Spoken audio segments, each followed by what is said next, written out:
இன்று தவக்காலத்தின் 24ஆம் நாள். இன்றைய தவமுயற்சி.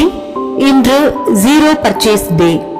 இறை வார்த்தை: பொருள் ஆசையே எல்லா தீமைகளுக்கும் ஆணிவேர். அந்த ஆசையால் சிலர் விசுவாசத்தினின்று பிறழ்ந்து திரிந்து பல வேதனைகளை தாங்களாகவே தங்கள் மேல் வருவித்துக் கொள்கிறார்கள். 1 தீமோத்தேயு 6:10. நுகர்வின் கோர பற்களில் சிக்கி நம் பணப்பைகளோடு நாமும் நலிந்து போய் உள்ளோம். ஆனால் எதையாவது பார்த்தால் வாங்க வேண்டும் என்றும், போரடித்தால் வாங்கி உண்ண வேண்டும் என்றும் நுகர்வின் வெற்றி மேடையில் முதலிடம் பிடிக்க நமது நாக்கும் கண்களும் போட்டி போட்டு கொண்டிருக்கும் இக்காலத்தில் இன்று முதல் மாதம் அல்லது வாரம் ஒரு நாள் ஜீரோ பர்ச்சேஸ் டேயை கொண்டாடுவது நல்லது. இந்த புதிய முன்னெடுப்பை நாமும் பரிசோதித்து நமது நட்பு உறவு வட்டங்களிலும் பிரபலப்படுத்துவோம்.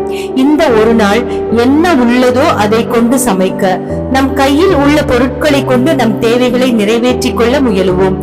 1 ரூபாய்க்கு கூட வாங்கவோ ஆர்டர் பிளேஸ் பண்ணவோ கூடாது. இது நம்மிடம் குறைந்து வரும் சகிப்புத்தன்மையையும் நெகிழ்வு தன்மையையும் அதிகரிக்கும். முடிந்தால் அன்று செலவழிக்காமல் மிச்சம் பிடித்த பணத்தை தவக்கால உண்டியலில் சேகரித்து பிறருக்கு உதவலாம். நம் தேவைக்கு மிஞ்சி நாம் வாங்கி குவிப்பதெல்லாம் வீண் செலவு மட்டுமல்ல, பேராசையும் தான் என்று நம் பெற்றோருக்கு இருந்த உணர்வு நம்மிடம் குறைந்துள்ளது. அடுத்த தலைமுறையோ நுகர்வை, அது உணவோ பொருட்களோ, ஒரு ஃபேஷனாகவும் பேஷனாகவும் பார்க்கிறார்கள்.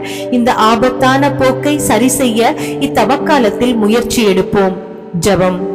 அன்பு இயேசுவே, இன்றைய தினம் ஏழை லாசர் உவமையில் வரும் பணக்காரனின் நுகர்வின் உல்லாசம் பற்றிய விழிப்புணர்வை எனக்கு தந்ததற்கு நன்றி அப்பா.